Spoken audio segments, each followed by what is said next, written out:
Assalamualaikum warahmatullahi wabarakatuh. Sebelumnya perkenalkan, nama saya Aris Wardoyo dari Prodi Pendidikan Jasmani dengan NIM I1E024065. Sebelumnya, pernahkah teman-teman bertanya apa sih yang kita pelajari di sekolah dan mengapa mata pelajaran itu sangat penting?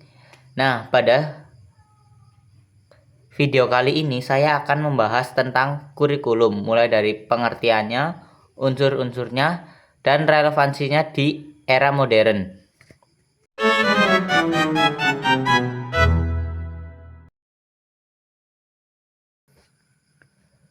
Kurikulum adalah seperangkat rencana dan pengaturan tentang tujuan, isi, dan bahan pelajaran, serta pedoman dalam menyelenggarakan kegiatan pembelajaran untuk mencapai tujuan pendidikan yang diharapkan. Singkatnya, kurikulum merupakan pedoman dan peta jalan dalam pendidikan. Kurikulum tidak hanya cuma mata pelajaran saja, tetapi juga seluruh pengalaman dan kegiatan belajar yang dialami siswa baik di sekolah maupun di luar sekolah, yang dirancang untuk dapat membentuk potensi siswa.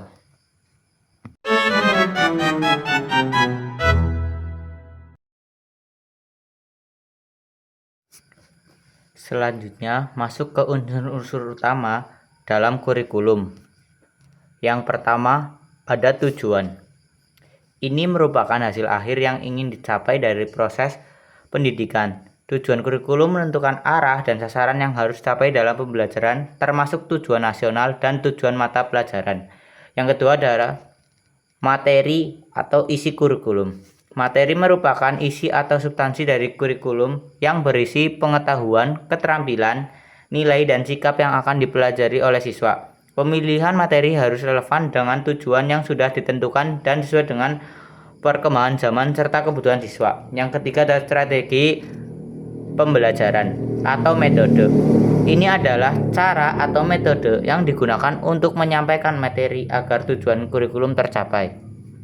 Strategi pembelajaran meliputi metode pengajaran, media pembelajaran, dan pendekatan. Selanjutnya yang keempat, ada evaluasi. Merupakan proses untuk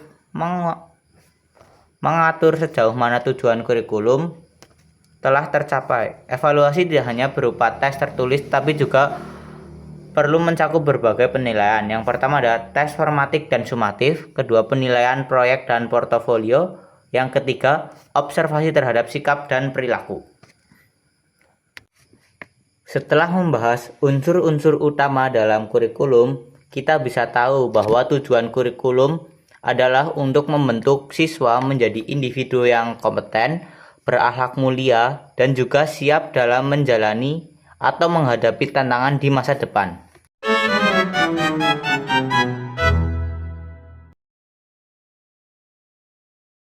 Kurikulum tidak boleh statis.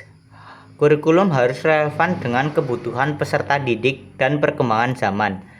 Seperti dulu, mungkin pembelajaran komputer bukan mata pelajaran utama. Tapi kini literasi digital menjadi bagian penting karena seiring perkembangan zaman. Jadi ini menunjukkan bahwa kurikulum harus terus beradaptasi dan terus berkembang. Selanjutnya masuk ke implementasi sederhana penerapan kurikulum. Penerapan kurikulum di lingkungan sekolah. Saat guru meminta peserta didik untuk membuat presentasi tentang lingkungan, itu bukan hanya tugas semata. Namun, itu adalah bagian dari penerapan kurikulum untuk melatih kemampuan peserta didik berbicara di depan umum.